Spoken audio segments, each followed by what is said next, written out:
bom dia a todos, caríssimos colegas advogadas, advogados, público em geral, população de Poços de Caldas, bem como todos que nos acompanham através das redes sociais, nossos canais do YouTube. É com enorme satisfação que hoje estamos aqui para dar início a um novo projeto da 25ª subseção da OAB, a OAB de Poços de Caldas, e eu sou Otacílio Andreata, presidente aqui da OAB de Poços. Estamos hoje recebendo convidados muito especiais. Nosso convidado, Dr. Cleison Rodrigo Brene, delegado regional aqui em Poços de Caldas, e doutora Maiúce Camilo, nossa conselheira subseccional da OAB de Poços de Caldas, com um propósito muito importante. Esse é um projeto que busca aproximar ainda mais a OAB, tanto dos nossos colegas advogados, bem como de todos os cidadãos, que é para nós um objetivo muito importante, reafirmar um compromisso que temos enquanto instituição jurídica de levar o conhecimento jurídico até o público e aproximar cada vez mais com o intuito de promover a cidadania, a informação jurídica dos problemas que acontecem na nossa sociedade. E hoje nós temos uma temática de extrema relevância, qual seja abordarmos um pouco de um problema que tem acontecido não só em Poços de Caldas, mas num contexto nacional, que é o advento do golpe do falso advogado. E para isso, nosso convidado mais que especial vai participar conosco, tanto para discutir esse tema, bem como outros temas de relevância para a segurança pública, onde enxergamos uma grande possibilidade de cooperação entre a advocacia e as forças de segurança pública. E, para tanto, gostaria, em primeiro lugar, de convidar a todos que possam se inscrever nos nossos canais oficiais de comunicação, começando pelo nosso perfil do Instagram, que é @OABPocosDeCaldas. Portanto, para que possam acompanhar os próximos episódios dos podcasts que virão por aí, bem como outros conteúdos de grande relevância e interesse, tanto da advocacia quanto do cidadão, convido vocês que possam lá nos seguir nas redes sociais e acompanhar os nossos trabalhos. E para fazer a apresentação aqui do nosso convidado, que desde já agradeço imensamente pela disponibilidade, não só de participar conosco, mas por toda a parceria que sempre teve com a AB de Poços de Caldas, o compromisso que tem com o engrandecimento das nossas instituições jurídicas, apresento a todos aqui o Dr. Cleison Rodrigo Brene, que é delegado de Polícia Civil de Minas Gerais desde 2008, atualmente delegado regional em Poços de Caldas, onde coordena as unidades investigativas e de inteligência da região. É bacharel em Direito pela Universidade Estadual de Londrina, pós-graduado em Direito Penal pela Escola da Magistratura do Paraná e mestre em Constitucionalismo e Democracia pela FDSM. Atua também como professor universitário e em curso de pós-graduação e preparatórios, inclusive na PUC Minas e na Academia de Polícia Civil de Minas Gerais. É autor de diversas obras jurídicas nas áreas de direito penal, processo penal e atividade da Polícia Judiciária, sendo reconhecido nacionalmente por sua atuação profissional e produção acadêmica. Dr. Cleison, bom dia. Para nós é uma satisfação recebê-lo aqui. Espero que seja mais um momento de reafirmarmos o compromisso institucional que temos em promover não só a justiça, quanto a cidadania. Muito obrigado pela sua presença. Doutor Otacílio, agradeço imensamente o convite de participar desse podcast, um assunto tão relevante, e reforçando especialmente a grandeza da instituição, né, que admiro bastante, que é importante para a justiça como um todo no Brasil, mas reforçar também a nossa parceria tão necessária aqui em Poços de Caldas, e tenho certeza que gerará muitos frutos. O intuito desse programa é justamente fazer essa reafirmação, esse compromisso, e hoje para nós tratar desse tema tão sensível, eu acredito que vai ser muito importante.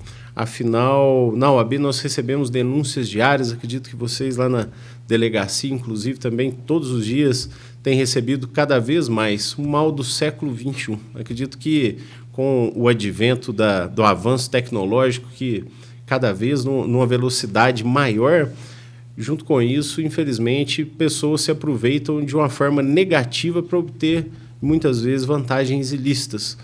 Como já até conversávamos aqui nos bastidores antes da gravação, né? a forma como vem crescendo. O golpe sempre existiu, né? Contudo, agora, novas formas, mais tecnológicas, enfim, um tema que precisa ser discutido, não é, Masa? Com certeza. A população em todo está pedindo, né, uma solução para isso. É muito complicado, né? Porque eles se aprimoram diariamente, né? Sem dúvida. Enfim, antes de adentrarmos propriamente ao tema, Dr. Cleison, gostaria de conversar um pouquinho com o senhor aqui sobre sua carreira, sua atuação na Polícia Civil. Para nós é uma figura emblemática das instituições jurídicas aqui em Poços de Caldas. Sem dúvida, o senhor é extremamente reconhecido pelo profissionalismo, pela capacidade de atuação, e é um diferencial para nós aqui poder contar com um delegado realmente reconhecido por ser um dos melhores delegados do Brasil. Então, sem dúvida, a população se sente mais segura com isso. Nós, operadores do direito, nos sentimos seguros e, sobretudo, respaldados na garantia de que a persecução penal aqui é sempre muito bem realizada, destacando sempre essa parceria, o bom tratamento deferido à advocacia. Enfim, para nós, reafirmo que é uma satisfação poder recebê-lo aqui hoje. E gostaria de saber um pouco como é que o senhor concilia a atuação na prática da segurança pública com a produção acadêmica, autoria de obras jurídicas reconhecida nacionalmente.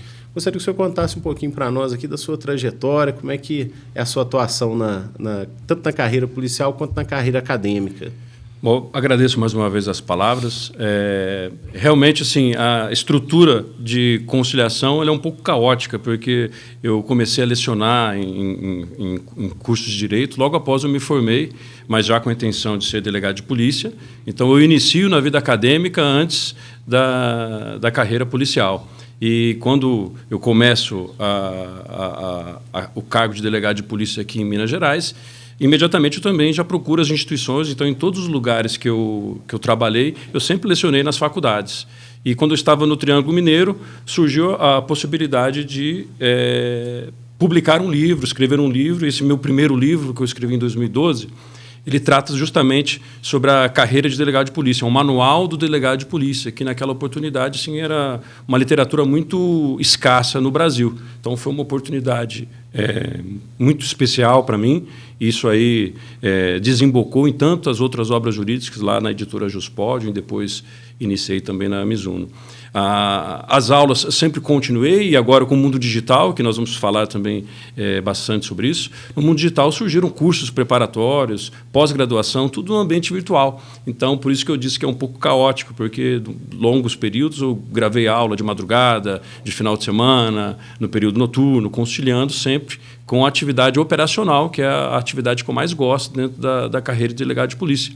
Então, assim, é um sacrifício grande, mas, por outro lado, é muito gratificante, porque eu tenho desenvolvido nos últimos anos, especialmente na área da escrita, tenho desenvolvido os temas relacionados à carreira do delegado de polícia e à segurança pública de um modo geral. Então, desde a minha dissertação de mestrado, por exemplo, falando sobre o ativismo policial, né, e o papel garantista do delegado de polícia, já demonstrando um cenário mais abrangente do que apenas o que fazer e o que não fazer enquanto delegado de polícia, até mesmo nas últimas obras, quando eu falo por que as polícias fracassam, então ali a gente traz uma abordagem de diversos personagens que atuam na área de segurança pública para falar do que tem dado certo na segurança pública e o que tem dado errado, porque tem muitos pontos a evoluir. Então, eu convidei vários profissionais, tem advogados, tem promotores de justiça, tem filósofo, delegado de polícia, todos com o objetivo de pensar a segurança pública como um todo. Então, nos últimos anos, eu tenho me dedicado mais a esse tipo de indagação, né? Como melhorar a segurança pública de um modo geral. Isso é muito interessante, porque o trabalho reflexivo é que engrandece, né? Então, o pensamento crítico certamente contribui para a evolução não só da atividade policial, mas do pensamento jurídico como um todo, né? E hoje sentimos assim uma grande necessidade de inovação, sobretudo dada a dinâmica cada vez mais rápida das relações sociais. isso impacta não só na atividade jurídica do advogado, mas certamente na atividade jurídica do policial, do magistrado, do representante do Ministério Público e, sem dúvida, que o pensamento crítico de onde há seu desenvolvimento, as instituições se aperfeiçoam. Então, para nós, isso é muito importante. E gostaria de saber mais um pouquinho aqui como é que foi a sua inspiração para iniciar na atividade policial, uma vocação que o senhor sempre cultivou, o que levou a se apaixonar pela área da segurança pública, para poder saber um pouquinho mais da sua história, doutor. Olha, isso veio desde a faculdade, do início da faculdade, já me interessei bastante, porque é curioso, né? Porque faz parte do ser humano, né? A curiosidade, né? Gostar de informações, de descobrir o que aconteceu em determinada tragédia, faz parte. Até o Freud fala disso no livro O Mal-Estar da Civilização, que é essa situação de catarse diante de uma tragédia, e isso gera essa vontade de saber das coisas. Então, investigação é um ato que praticamente todas as instituições têm interesse, todo mundo quer investigar porque é interessante descobrir alguma coisa. Então, surgiu na faculdade, no início da faculdade, e eu cultivei durante todo o curso, e é interessante que muitos me perguntam, mas eu sempre fiz concurso apenas para delegado de polícia, nunca tentei outras carreiras. Então, foi o meu objetivo central, me anima bastante também, e isso eu falo muito para os novos delegados, os que estão estudando, os alunos, que o que é interessante da carreira de delegado de polícia, assim, em comparação com outras carreiras jurídicas, é esse dinamismo, né? Porque não todos os dias você estará sentado atrás da sua mesa, fazendo um relatório, uma representação por mandado de prisão. Cada dia tem uma dinâmica distinta. Um dia você pode estar acordando 3 horas da manhã para cumprir um mandado de prisão, de alto risco, e na parte da tarde você tem que relatar um inquérito e indiciar várias pessoas de forma complexa, crimes com organização criminosa. No dia seguinte, você pode estar participando de um curso de capacitação, de uma palestra. Então, esse dinamismo sempre me atraiu também. Não ficar apenas sentado atrás da mesa ali, elaborando uma peça jurídica ou outra. Então, esses foram os contextos que me levaram à carreira. O interessante também é que o delegado de polícia ele acaba sendo um elo direto com a população, né? A população tem um acesso muito mais fácil ao delegado de polícia, ao policial, né? E isso, para a população, faz uma diferença enorme. Isso é um papel fundamental de um delegado de polícia, é o atendimento ao público. Porque é a origem do fato, né? É a origem. Então, quanto melhor for o atendimento, melhor será o procedimento investigativo, né? Porque quanto mais informações, se você acolhe a vítima de forma adequada, você tem mais informações sobre o fato criminoso e, necessariamente, a investigação será mais completa e o processo também. Sem dúvida também que esse atendimento à população garante uma enorme credibilidade à instituição, certo? Porque o cidadão ele é carente de uma atenção, sobretudo na hora que ele está mais vulnerável após ter sofrido um golpe ou um crime de qualquer natureza, mas ele poder estar próximo da autoridade policial e ver que ali existe realmente alguém que responde, né, que ele se identifica com a instituição através de seus agentes.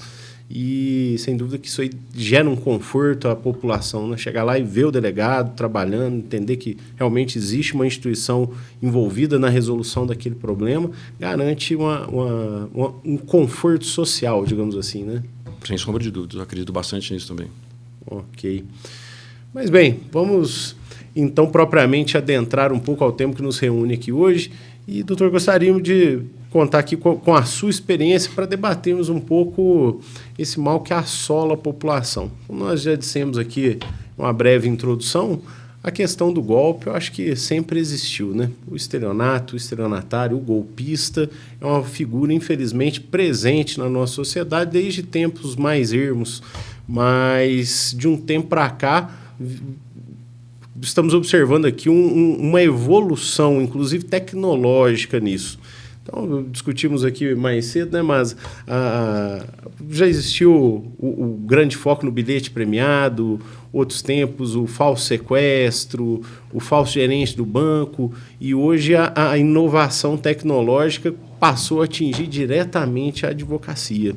E esse é um tema aqui que nos é muito sensível, dado o elevado número de golpes que vem acontecendo. as estatísticas, infelizmente, são crescentes de uma forma exponencial. Então, cada vez mais, nós na OAB de Poços de Caldas recebemos inúmeras reclamações diárias. Nós temos notícias e episódios que acontecem diariamente.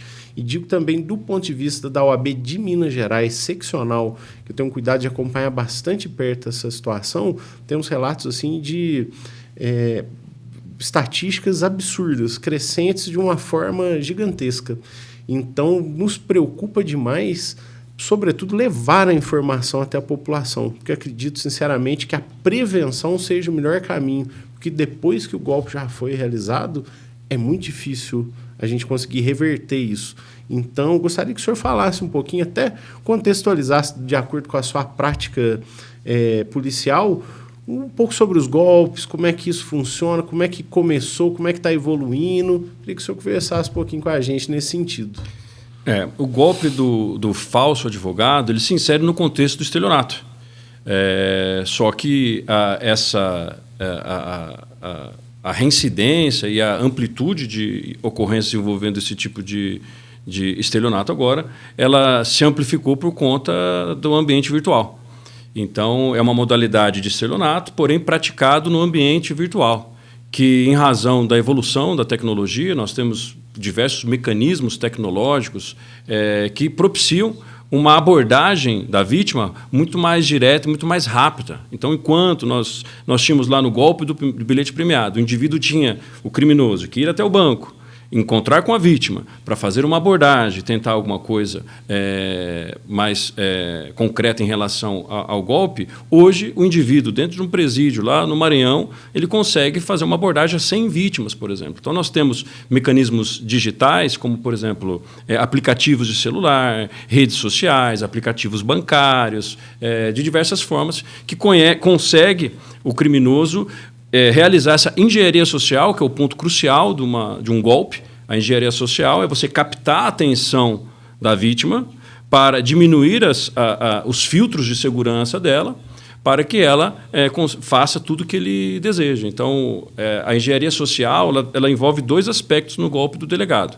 Em primeiro lugar, a expectativa financeira, que é o que acontece, como a gente vai falar aqui, como que funciona o golpe especificamente, mas a expectativa financeira, porque ela tem um processo judicial em andamento, e ainda a credibilidade do advogado, porque ele está conversando, a vítima está conversando com o próprio advogado, que tem conhecimento da causa e que mandou um documento que tem o número do processo, por exemplo. Então, todos esses sintomas, eles abaixam a vigília da vítima, que acaba sendo uma presa fácil no contexto do golpe. Mas o modus operandi, o procedimento do criminoso, ele é similar ao estelionato comum. Então, primeiro, ele tem essa coleta de informações, que é importante, né? A coleta de informações, e, infelizmente, a internet ela trouxe muitos benefícios para a população, mas também impulsionou a criminalidade. Então, ele consegue acessar dados de todos nós, em sites de tribunais de justiça, consegue localizar dados de processo, de partes, advogados, e também em quantos dados vazados na internet, que nós temos sempre divulgação, até o Supremo Tribunal Federal já foi vítima nesse contexto. Então, ele consegue a informação, depois tem a abordagem da vítima, que se dá de uma forma muito rápida e muito persuasiva, né? No ambiente virtual, e, por fim, o pedido de pagamento. Então, esses 3 passos são comuns, desde o estelionato mais antigo, quanto esse estelionato no ambiente virtual. Ele mantém a vítima em erro. De que maneira que ele vai manter a vítima em erro? Na promessa do recebimento. Então, ele identifica o que tem de sofisticação em relação a esse estelionato do golpe do advogado, é que, em primeiro lugar, ele vai utilizar dados reais de um processo.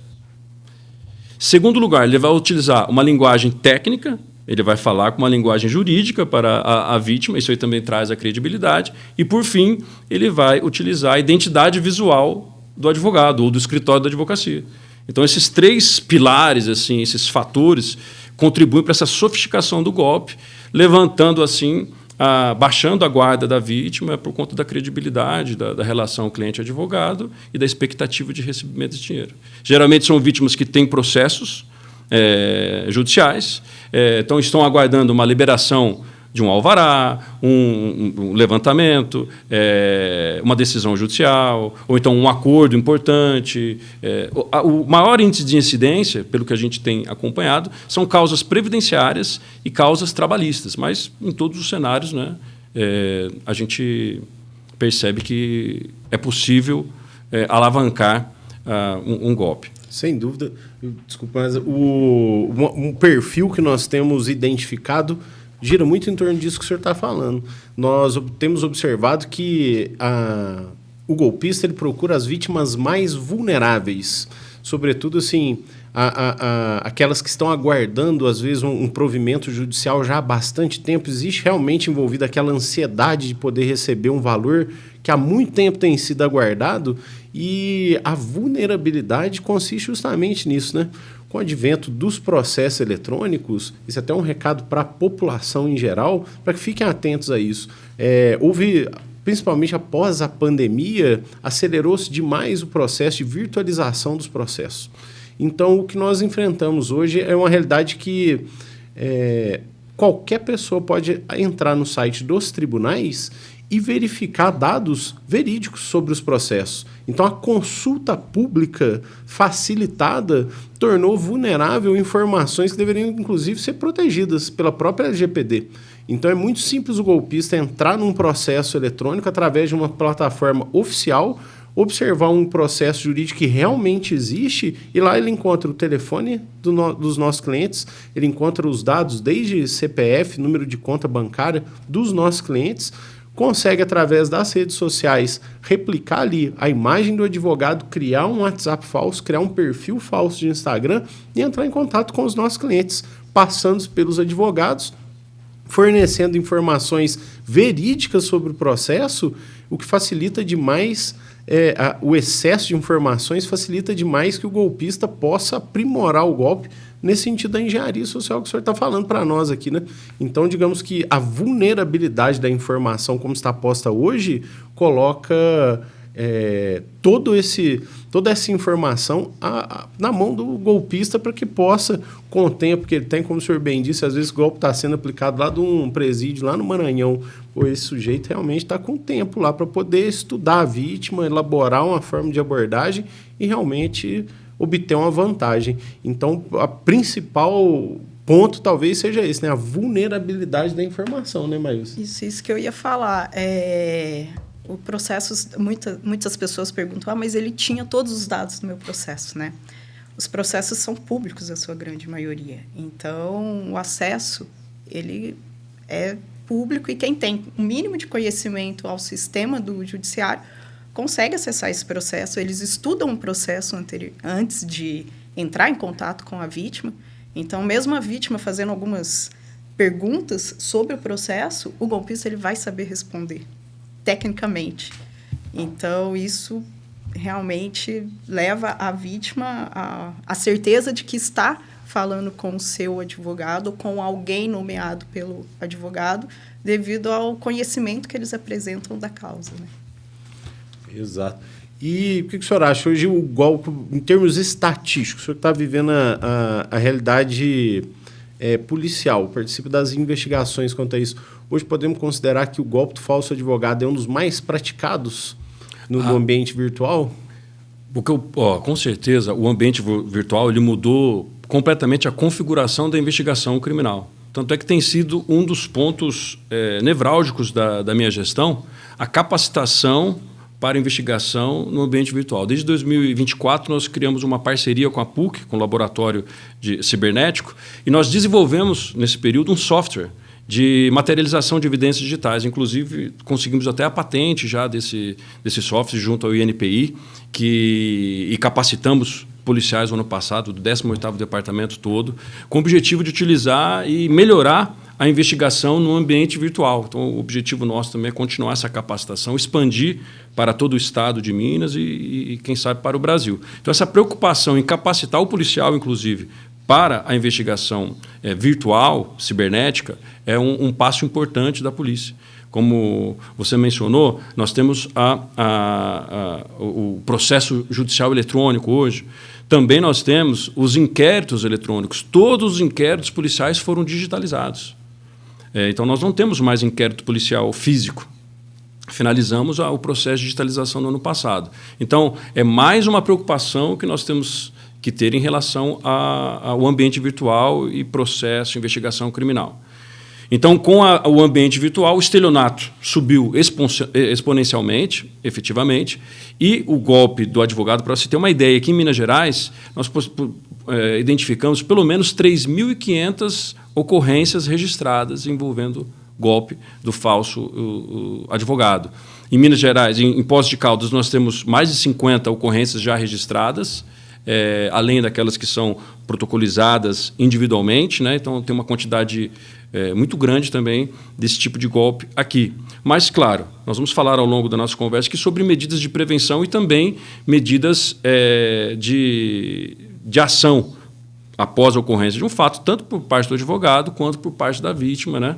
Para que haja uma agilidade, né, nessa investigação. Mas, assim, é preocupante a quantidade de ocorrência e a facilidade. Então, a tendência é que haja uma expansão dessa modalidade criminosa, que, como você falou, ela pode mudar de formato, mas a ideia, a engenharia social é a mesma. Então, é o falso sequestro, é o golpe da novinha, que também era comum recentemente, o golpe do falso advogado. É uma engenharia para captar a atenção da vítima. Pode ser um falso anúncio de propaganda, né, ou de uma promoção de um restaurante, que é muito comum também, mas os criminosos estão no ambiente virtual, isso é o mais importante, e de forma qualificada. Como você mencionou, os advogados, eles estão ali, e pode ter certeza que quem está captando essas informações tem formação em direito.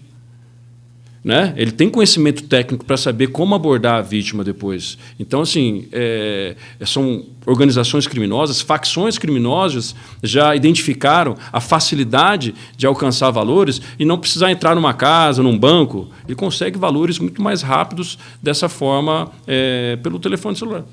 E é tudo muito rápido, né? Eles não dão tempo para a vítima pensar.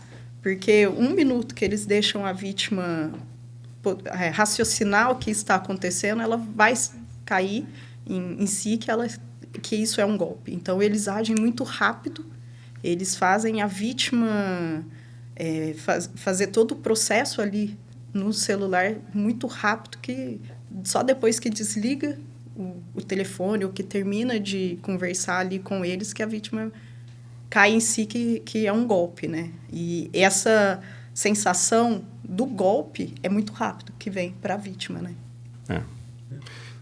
O senhor falou uma coisa interessantíssima aqui que me chamou muita atenção. É bastante pioneiro esse projeto, então, da parceria com o Laboratório de Informática da PUC, desenvolvendo softwares, porque eu queria saber como é que funciona um pouco desse mecanismo de investigação. Como é que a polícia pode chegar até o criminoso? Porque, como bem disse a Mas aqui agora, é muito rápido, é muito dinâmico. Então, o estelionatário, o golpista, né, sobretudo digital, ele tem aquela preocupação mesmo, é muito elaborado. E como é que nós fazemos? É identificável? É possível saber de onde que veio essa ligação? Conta pra gente um pouquinho como é que funciona essa engenharia. A identificação é possível, o rastreio também. Mas quais são as dificuldades de uma investigação criminal? Então, como estávamos falando aqui sobre a agilidade, então o golpe ele é muito rápido e ele tem que ser rápido para evitar que a vítima faça contato com alguma pessoa, ou procure saber do escritório de advocacia ou do advogado, ou faça contato com uma terceira pessoa, esclarecendo os eventos. Então, essa agilidade, a demanda cobrada pelo criminoso, ela tem essa urgência, né? É uma cautelar, é uma decisão urgente, tem que pagar hoje o imposto de renda para poder receber o acordo. Então, tem essa urgência. Então, essa mesma urgência tem que ser detectada pelo sistema de justiça criminal. Então, a importância da vítima e do advogado, né, procurar imediatamente a delegacia de polícia para o registro, mas aqui nós vamos esbarrar numa demora natural de uma medida cautelar. Então, o delegado de polícia precisa coletar as informações, e aí entra o nosso programa que nós desenvolvemos, né, de coleta de informação, materialização de evidência digital, que eu vou também apresentar para a OAB ainda esse ano, nós vamos combinar a apresentação. Já apresentei para a chefia de polícia para institucionalizar o programa, mas é uma ferramenta justamente para materializar essas evidências de forma mais rápida possível, até mesmo no momento do registro da ocorrência. Você está registrando o boletim de ocorrência e já materializa as evidências do golpe ocorrido no ambiente virtual, sem necessidade do advogado procurar algum aplicativo específico, sem procurar um cartório. Não, a gente precisa se modernizar em relação à tecnologia no ambiente virtual. Então, essa ferramenta vai ajudar bastante, inclusive, a vítima, o advogado e o início dessa investigação. Então, um obstáculo importante nesse contexto de uma investigação qualificada e de alcançar resultados exitosos é a dinâmica envolvendo polícia judiciária e poder judiciário, porque nós dependemos de uma representação cautelar do delegado de polícia, buscando bloqueios, quebra de sigilo bancário. Precisamos de uma decisão judicial hoje, juiz de garantias. Então, vai para o juiz das garantias, tem que abrir visto para o Ministério Público, retorna para a decisão judicial. Então, se essa decisão judicial demora entre 10, 15 dias, já vai ter uma possibilidade uma dificuldade maior para rastrear. Porque qual que é uma característica fundamental desse golpe? E para que haja o êxito por parte do criminoso? É a pulverização desse valor. Então, esse valor vai entrar numa determinada conta, seja por uma transferência bancária, o mais comum é via Pix, mas imediatamente ele vai pulverizar em diversas contas e dificultando tanto o rastreio quanto a identificação dos valores finais, as contas destinos, os saques feitos pessoalmente em determinado ambiente, distante, geralmente, da comarca na qual está sendo investigado o caso. Então, isso dificulta sobremaneira, não só a identificação, mas dificulta a recuperação, que, na verdade, é o objetivo principal num crime patrimonial por parte da vítima. Então, dificulta. Tanto é que, como a gente identifica, em muitos casos, uma organização, um esquema criminoso sofisticado, é possível que esses autores respondam por organização criminosa. E também, por conta dessa pulverização em contas, lavagem de dinheiro. Então, perceba que nós temos vários tipos penais em concurso de crimes, né? Nós temos o estelionato, a falsidade ideológica, porque geralmente eles mandam documentos falsos também. E hoje em dia, no ambiente virtual, é muito fácil você alterar um documento. Então, você tem lá o número do processo, ao invés de colocar em deferimento, coloca deferimento ali, mexendo apenas na configuração da inspeção daquele documento, e aí você compartilha com a vítima. Então, nós temos mais um uso de documento falso. Aí tem a lavagem de dinheiro, que é sempre importante. Eu sou entusiasta da investigação qualificada de lavagem de dinheiro, porque você incrementa a reprimenda penal, né? Você aumenta o concurso de crimes, colocando a falsidade ideológica, a falsa identidade em relação ao advogado e lavagem de organização criminosa. Então, as penas sobem especialmente. Lembrando que essa fraude eletrônica também já foi objeto de alteração legislativa, subindo a pena para 8 anos de reclusão. Exato. Então, podemos enxergar realmente uma dinâmica do poder público, não só implementar novas ferramentas, mas, inclusive, modificar a legislação de modo a aumentar também a reprimenda, que é para coibir que as pessoas se aventurem nessa área. Como o senhor bem disse, aí realmente nós perdemos ali...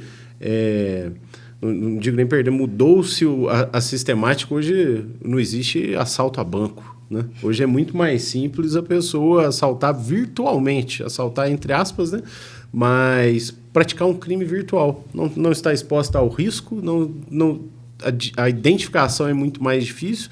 Então, ao mesmo tempo, ficamos satisfeitos de saber que as instituições judiciárias, sobretudo, estão também se aprimorando para conseguir combater esse golpe, né? E até para dar sequência aqui nesse mesmo contexto, gostaria que o senhor falasse para a gente, assim, dissesse sobretudo para a população. Nossos colegas advogados, nesse ponto, já conhecem bem a sistemática, como que o golpista ele trabalha, mas a população é muito importante ouvir, principalmente do senhor. Como é que eles fazem? Clonam a imagem do advogado, as redes sociais e entram em contato, o dinamismo da rapidez, etc. Um pouquinho aqui para a gente contextualizar como que acontece, para a gente poder, em seguida, dizer como é que nós podemos evitar que isso aconteça. Reforçando o que a gente falava anteriormente sobre a importância de uma legislação. Então, nós precisamos de uma regulamentação, especificamente, pensando em ferramentas, né, que tragam dinamismo a esse rastreio. Mas um ponto que eu quero tocar também, como o senhor está mencionando de como que é feito o golpe, mas é sobre cadastro de chips de operadoras, né? Então, a meu ver, parece que não há um interesse genuíno de regulamentar essa questão, porque é possível a pessoa cadastrar um chip sem que haja completa identificação. E são esses tipos de chip que são utilizados nessas empreitadas criminosas. Então, também é um ponto importante. A dinâmica do crime, de que maneira se dá? Ele vai pegar essas informações, coletar esses dados de processos públicos, ou então informações, como eu mencionei, na Deep Web, em redes sociais. Então, ele faz uma engenharia social ali nas mídias também para conseguir o máximo de informação. Identificando o advogado da vítima, ele utiliza uma foto e, com um chip de difícil rastreio, ele inicia a abordagem, falando geralmente sobre o processo, mandando os dados do processo, manda o documento, que consegue baixar inclusive os documentos no site dos tribunais. E aí você inicia essa engenharia social de conversa, o engodo, que é comum essa conversa, o ardil, o engodo é comum em todo o estelionato, né? A conversa enganosa que vai gerando a credibilidade e, como eu falei, reforçando aquela expectativa de melhorar a vida. Eu vou receber um dinheiro que eu não contava mais, há muitos anos eu esperava, tal. Então, essa captação da atenção da vítima é o que gera justamente o descuido, a vigilância, e ela acaba perdendo esses freios inibitórios, né, que ela teria no ambiente comum e fica vulnerável no sentido de efetuar os pagamentos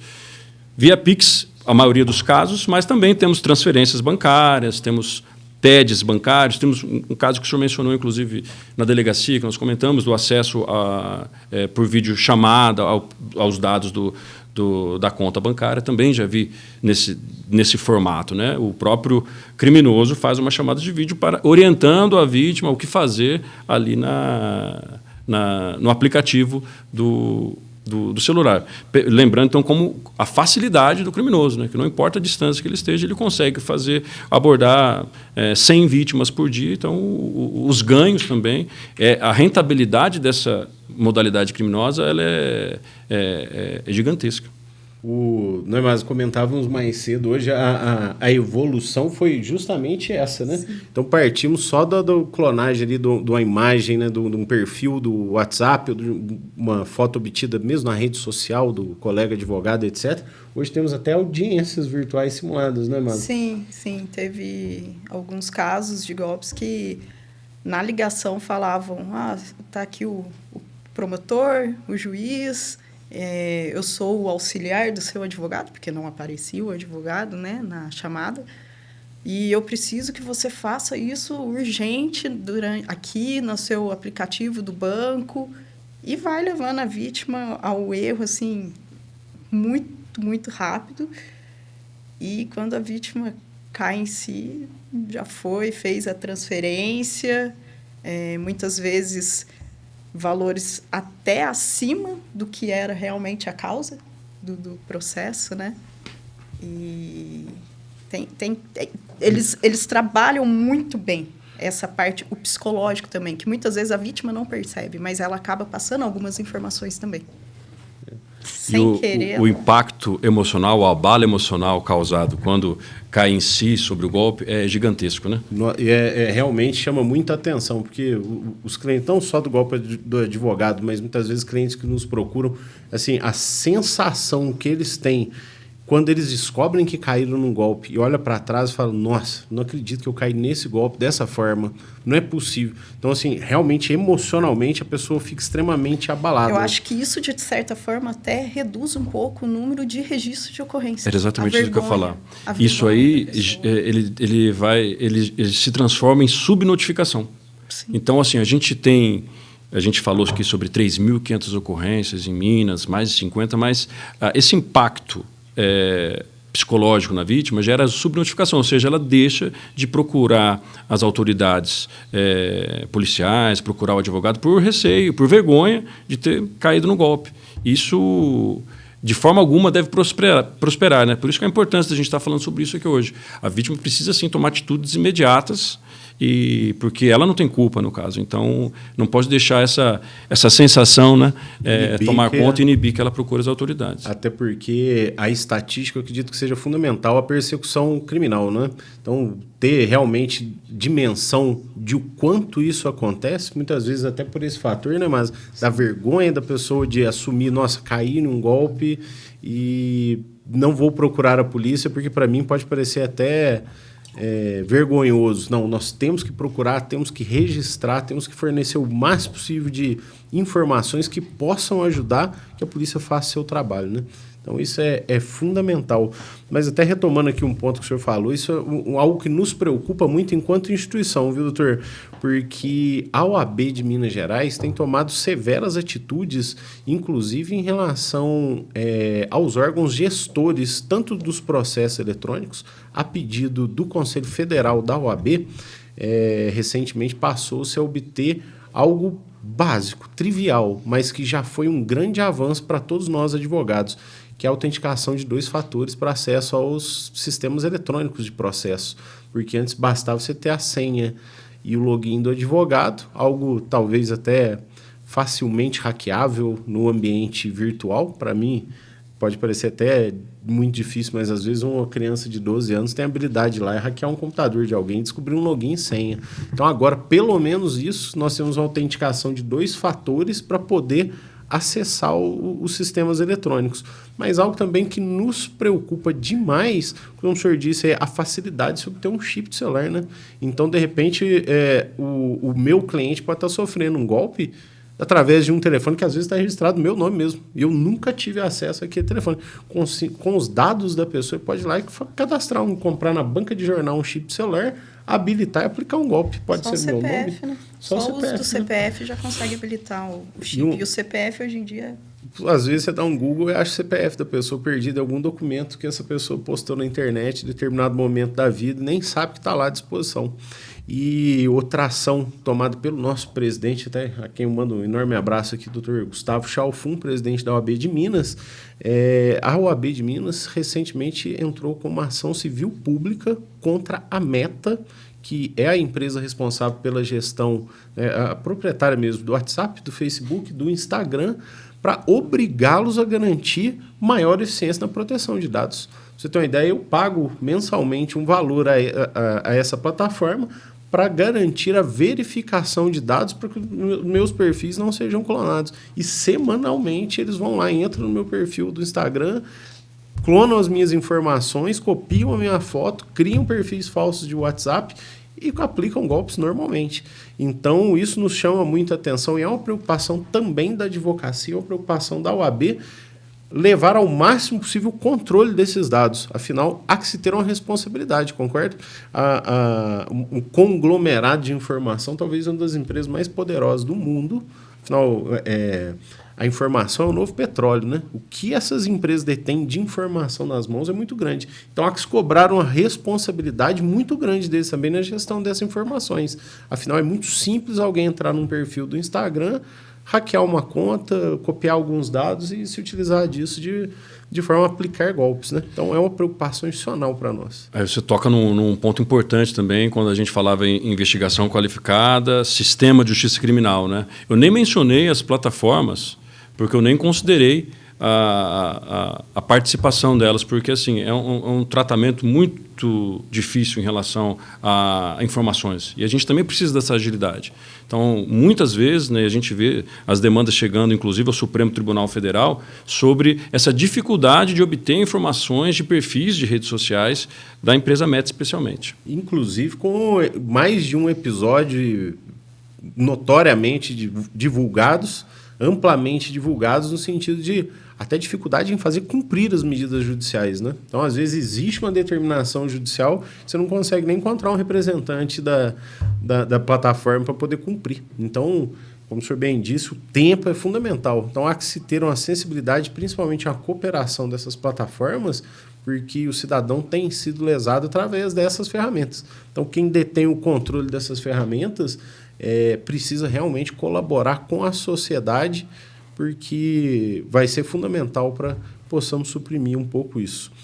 E, continuando aqui o nosso bate-papo, gostaria que o senhor desse para a população, para os nossos colegas advogados, algumas sugestões de como é que nós podemos fazer para evitar o golpe. Afinal, a profilaxia é melhor do que o tratamento, né? Como qualquer moléstia que possa existir para o ser humano, né? É melhor tratar e evitar tomar uma vacina do que propriamente depois ter que se socorrer da medicação. Então, como é que o senhor poderia dar um conselho aqui, tanto para os nossos clientes quanto para os nossos colegas advogados? Como é que nós podemos melhorar isso? Bom, vamos lá. Em primeiro lugar, para a população em geral, né? Primeira coisa, desconfiar. Isso é importante. De qualquer mensagem que receba de um advogado, via WhatsApp, via telefone, uma chamada, pode ser por e-mail também, mas desconfiar. Esse é o primeiro passo. O segundo ponto importante é certificar-se. Então, se o seu advogado fez contato pelo WhatsApp de um número diverso, que geralmente ocorre nesse caso, o ideal é que você se certifique que ele realmente é seu advogado. E basta você fazer contato com o telefone que você tenha dele, ou com o escritório de advocacia, ou procurar a subseção da OAB na tua cidade, ou até mesmo utilizar uma plataforma disponível pela própria OAB, Confirma ADV, que você consegue certificar, né, um cadastro nacional de advogados, você consegue certificar que os dados mencionados pelo seu advogado. Então, esses primeiros pontos.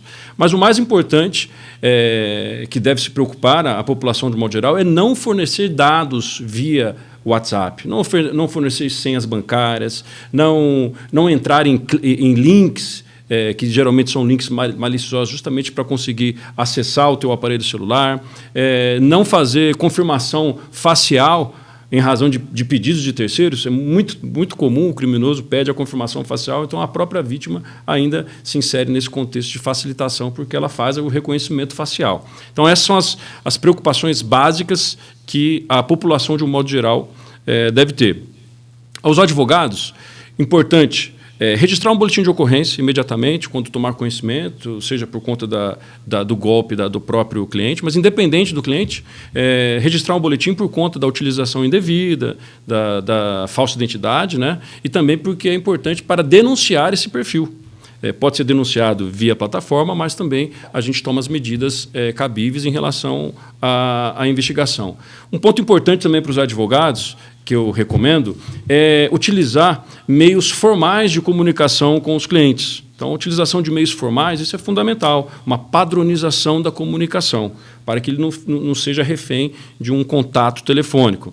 E sempre, isso é muito importante, o advogado deve alertar todos os clientes sobre essa modalidade criminosa, né? Não pode deixar de comunicar, de informar. Captou um novo cliente, informar sobre o golpe, todos os clientes, participar dessas campanhas, né? Esse é um ponto também importante para a própria OAB, né? Da divulgação, tanto é que nós estamos aqui hoje falando sobre isso, mas essa divulgação para atingir a população de um modo geral e os colegas advogados também de um modo específico, fundamental. Então, esses 3 cenários em relação ao advogado. A vítima. Em primeiro lugar, registrar um boletim de ocorrência. Lembrando que o estelionato, ele, na maioria dos casos, é ação penal pública condicionada. Então, procura a delegacia de polícia e já faça uma representação criminal. Muito importante. Também fazer contato imediato com o advogado para informá-lo que ele também está tendo a sua imagem utilizada indevidamente. Isso é importante, porque ele vai também já te auxiliar no contexto da delegacia de polícia. Fazer contato imediato com o banco. Até a gente comentava antes, né, aqui nos bastidores, da possibilidade, chamado Mecanismo Especial de Devolução, o MED, que foi criado pelo Banco Central ano passado. Então, quanto mais rápido for a procura da vítima junto ao banco, pedindo para acionar esse mecanismo para devolução, então tem um prazo ali que pode ser acompanhado, um prazo de 7 a 11 dias, para analisar se houve a fraude, o golpe. É muito importante. Então, a representação... informar o advogado para que faça o devido desvio, procurar o banco para, eventualmente, estorno desses valores. Sim. A OAB, ela orienta o advogado também, né? No contrato de prestação de serviço, constar os meios que ele vai usar para contato com o cliente. Os meios oficiais do escritório do advogado, né? Que conste isso no contrato. É uma orientação frequente nossa e tem sido objeto de divulgação. O senhor bem disse, assim, o propósito que nos reúne hoje aqui é fazer estrear esse novo projeto de um podcast com a informação que seja assim, o mais relevante possível, tanto aos advogados quanto ao público em geral, ao cidadão. E entendemos que este tema é de grande relevância justamente por isso. É algo que nos assola e perturba diariamente. Está tirando o sono não só dos advogados vítimas, mas principalmente dos nossos clientes, que também têm sido vítimas recorrentes disso. Então, estamos perdendo grande parte do nosso tempo produtivo resolvendo esse tipo de problema. E acredito sinceramente que a prevenção, por mais ferramentas que a OAB, por mais trabalho que a OAB dedique a combater esse golpe, a colaboração do advogado e da vítima, dos nossos clientes mesmo, é fundamental, né? Então, os advogados precisam nos auxiliar nessa divulgação. Por maior que seja o alcance da informação institucional, gostaria de fazer um apelo, um grande apelo aos colegas advogados. Nos ajudem a divulgar. Por mais amplo que seja a divulgação, há sempre possibilidade de ampliarmos ainda mais. Então, vamos fazer chegar o conhecimento da sociedade, vamos fazer chegar o conhecimento dos nossos clientes que estamos passando por essa dificuldade. E a cooperação de todos será fundamental para isso. Portanto, repliquem, multipliquem a informação e aprimorem seus modelos de comunicação com seus clientes, para que isso não aconteça com as senhoras e senhores advogados, e principalmente com os nossos clientes.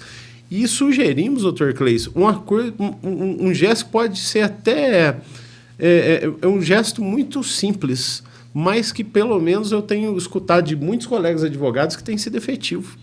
Ao celebrar o contrato de honorários com os nossos clientes, nós precisamos ter uma preocupação de inserir uma cláusula a mais, muito simples, mas que vai garantir que os nossos clientes estejam protegidos.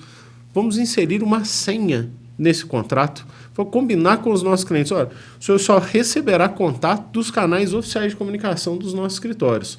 O senhor só fará depósitos, pagamentos ou transferências de qualquer tipo de valor mediante uma solicitação onde seja apresentada a senha que consta no seu contrato.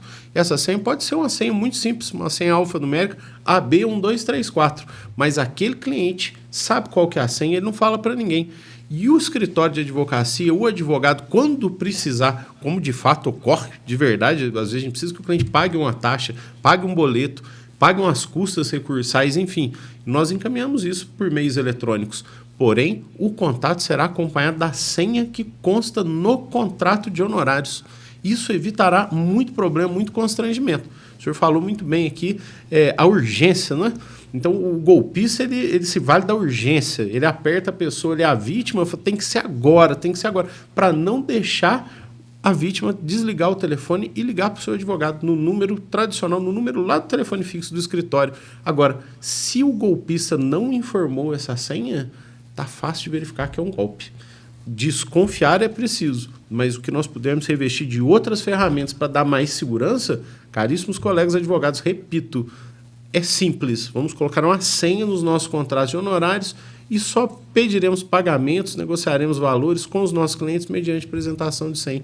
É simples, mas pode ajudar muito, né, doutor? Isso é uma excelente alternativa, né? Muitas famílias têm utilizado essa tática, inclusive, né, de colocar senhas em relação a conversas de WhatsApp, em razão também de um golpe frequente, né, do falso filho, do falsa filha. Falso sequestro. Falso sequestro. É uma alternativa simplória, porém muito efetiva e custo zero. Então, podemos tomar mais essa precaução, né?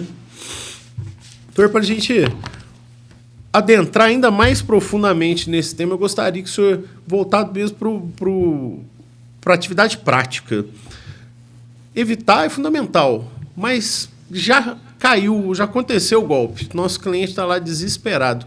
Qual que é a ferramenta que ele pode usar para fazer o boletim de ocorrência? Ele tem que ir na delegacia? Ele pode fazer o boletim de ocorrência pela internet? Como é que funciona? Ele pode fazer o boletim de ocorrência pela internet, mas nessa situação eu recomendo procurar a delegacia de polícia, porque ele tem que representar criminalmente, é o ideal que já seja representado, apesar de termos jurisprudência dos tribunais superiores, da necessidade em caso de registro, mas também temos no sentido de haver a necessidade de uma formalidade mínima. Então, para se precaver, né, eventualmente, de uma nulidade futura, procura a delegacia para representar criminalmente e, especialmente, né, para apresentar as evidências. Então, a gente precisa ter acesso ao perfil do contato, ao número de telefone, fotos, as mensagens completas que foram travadas ali ao longo da conversa. Então, esse contato inicial com a equipe de investigadores é fundamental para o pontapé inicial ali das investigações. Então, tanto serve para o advogado quanto também para o cidadão que foi vítima de um golpe, não só do golpe do advogado, mas qualquer outro. Né? É importantíssimo procurar uma autoridade policial, lavrar um boletim de ocorrência, isso gera um número do boletim de ocorrência, né? E imediatamente fazer a representação criminal.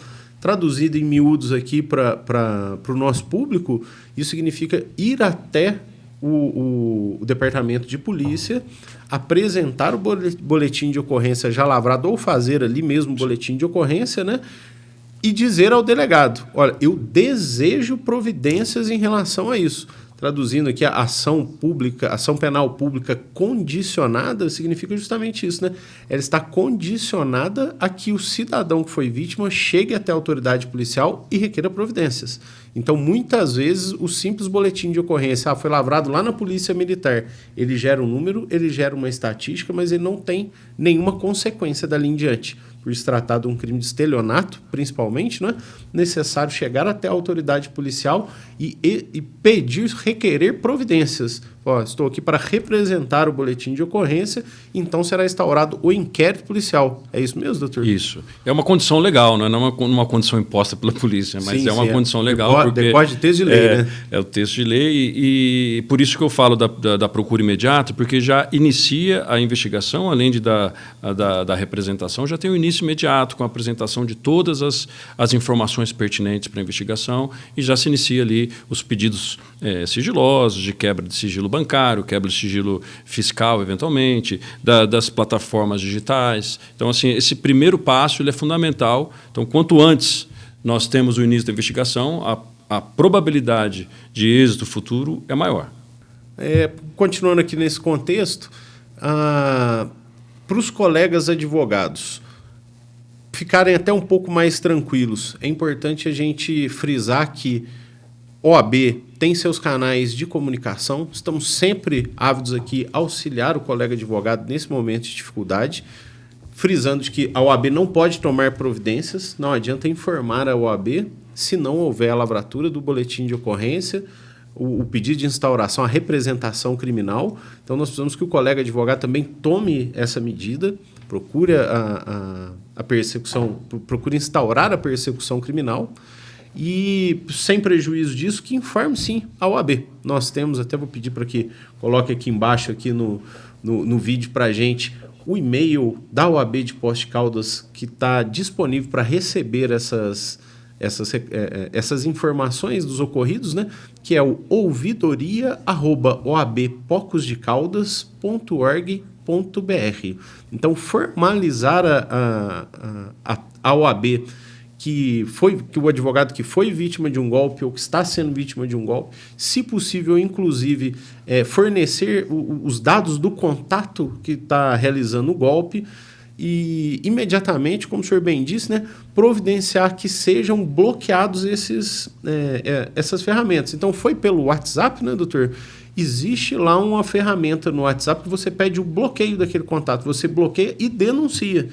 Com o motivo... Pode ser pelo motivo de esse perfil está sendo utilizado para a prática de ilícitos criminais. Então, é importantíssimo que isso aconteça. Sabe por quê, doutor? Nós observamos muito lá na OAB, assim, às vezes o mesmo número, agora de manhã está com a minha foto no perfil, daqui meia hora está com a foto da Masa no perfil, daqui mais uma outra hora está com a foto de outro colega no perfil. O mesmo número tem sido usado para aplicar o golpe no nome de vários advogados. É incrível assim, a sistemática que é, no mesmo dia, vários advogados da mesma subseção. Então, a gente fica acompanhando. Na hora que a gente vê, a gente tem um grupo de informação, a gente informa no grupo, na hora que o outro colega olha, fala, não, peraí, agora já está com a minha foto. Então, eles continuam aqui. Agora, se for lá no aplicativo denunciar, cessa. Aquele número não consegue mais, né, aplicar o golpe. Sem prejuízo que o golpista vai lá, faz um novo chip, faz um outro número, uma outra conta no WhatsApp e continua aplicando golpes. Mas isso é uma questão imediata. Já ajuda ali a minimizar as vítimas futuras. Em segundo lugar, essa informação AB é muito importante porque nós tomamos outras providências institucionais, inclusive alimenta as nossas estatísticas para que nós possamos procurar as autoridades responsáveis por auxiliar na resolução do problema. Como, por exemplo, o CNJ, o próprio Tribunal de Justiça de Minas Gerais, outros tribunais de justiça, como também tribunais federais, trabalhistas, etc. Então, a informação, a estatística, para nós é fundamental para nortear nossas ações e, sobretudo, para justificar o nosso argumento perante os tribunais. Exigir que sejam adotadas mais medidas de segurança, exigir que sejam adotadas outras medidas inibitórias do golpe, mas a estatística é fundamental. Lembrando sempre, a OAB está aqui para prestar o apoio necessário, mas é indispensável que seja instaurada a persecução criminal. Por isso que nós estamos aqui hoje reunidos explicando como evitar, mas, sobretudo, como tomar providências também posteriormente. E que o senhor deixasse para nós aqui uma mensagem final, doutor, principalmente nesse contexto da vulnerabilidade dos nossos clientes, vulnerabilidade das informações, uma mensagem no sentido de como é que nós vamos combater isso juntos. Bom, em primeiro lugar, quero agradecer o convite mais uma vez, né? Foi uma honra participar desse episódio e me colocar à disposição para a gente pensar ferramentas que aproximem o advogado da Polícia Civil nesse cenário do golpe do falso advogado, para que a gente consiga, eventualmente, criar algum mecanismo de agilidade entre a OAB e a Polícia Civil. Já pensamos em muitas coisas, mas a gente talvez implementar o mais rápido possível para facilitar também a vida dos profissionais e também dos clientes que são vítimas. Bom, a minha mensagem em relação a esse tema tão importante e relevante, o tema do momento, assim, né, estelionato no ambiente virtual, é justamente dizer para a população que, embora o meio virtual tenha trazido uma série de benefícios, de facilidades para a gente, né, junto vieram riscos importantes. Então, a gente precisa efetivamente tomar cuidado com tudo que fazemos no ambiente virtual, porque, infelizmente, é um ambiente minado.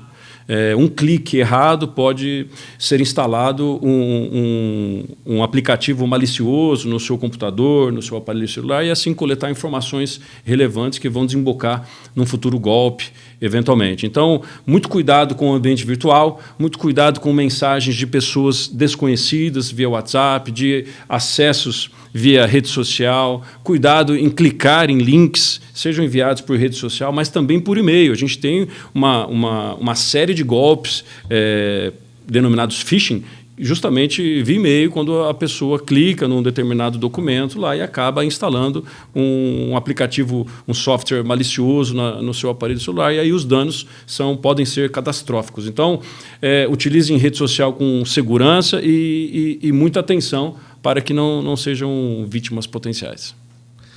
Pois bem, obrigado, viu, doutor?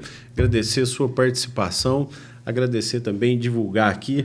Nós estamos recebendo aqui generosamente uma cortesia do Dr. Cleison, 2 obras de sua autoria. A primeira é Ativismo Judicial... Policial. Ativismo Policial, pela editora...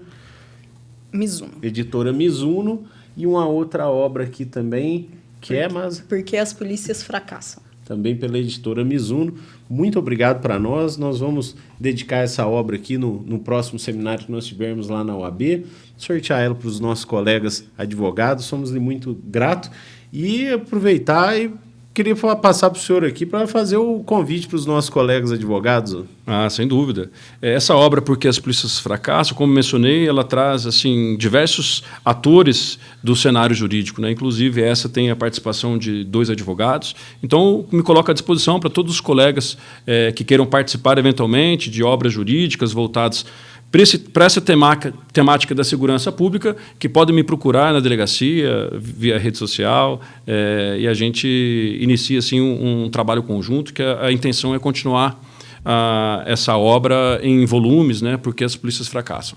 Muito interessante. O Dr. Cleison é um grande entusiasta e incentivador da produção científica. Já pude acompanhar em outras ocasiões, até no ambiente acadêmico, a qualidade da sua produção científica extremamente reconhecida, e para nós seria ótimo, até como um projeto que nós temos lá na OAB, de, através da Escola Superior da Advocacia, estimular a produção científica dos nossos colegas advogados. Então, fico imensamente agradecido e honrado pelo convite, e vamos estender esse convite a todos os nossos colegas advogados que têm interesse na produção de artigos, na produção de obras literárias e tal. Vamos deixar aqui essa porta aberta e agradeço por mais essa oportunidade. Viu, doutor? Então, ao final aqui, gostaria mais uma vez de agradecer a sua participação. Para nós, importantíssima essa parceria entre OAB e todas as nossas instituições jurídicas, sobretudo a Polícia Civil. Acredito que nunca antes nós tivemos uma proximidade tão grande entre essas instituições, e com esse propósito comum de saber que podemos trabalhar juntos e aperfeiçoar cada vez mais as nossas instituições jurídicas. Então, sempre sinta-se à vontade na nossa casa, na OAB de Poços de Caldas, seremos sempre parceiros para melhorar as condições, melhorar a persecução criminal e trabalharmos juntos em tudo aquilo que for possível contribuirmos. Conte sempre conosco, será sempre uma figura muito bem-vinda na nossa casa. E você, Maza, também, muito obrigado, minha amiga, por participar conosco. Deixar aqui para o pessoal dos nossos colegas advogados aqui de Poços, essa iniciativa do OAB Poços Cast é uma iniciativa pensada pela nossa conselheira Mayus Camilo, que contribui demais conosco, não só do ponto de vista ético-profissional, mas com as atividades do nosso dia a dia. Então, mas fica aqui meu reconhecimento, minha gratidão, e acredito que esse projeto que você trouxe para nós aqui vai estender ainda mais a mão da OAB para a nossa população. Então, espero que todos possam ter gostado desse primeiro episódio.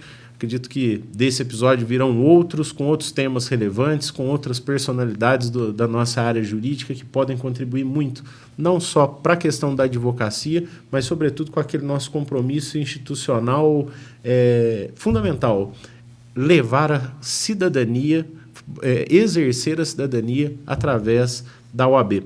Então, queremos ao máximo levar informação, conhecimento jurídico e deixar as portas da OAB sempre abertas a toda a nossa população. Uma satisfação poder ter estado aqui com vocês nesse episódio.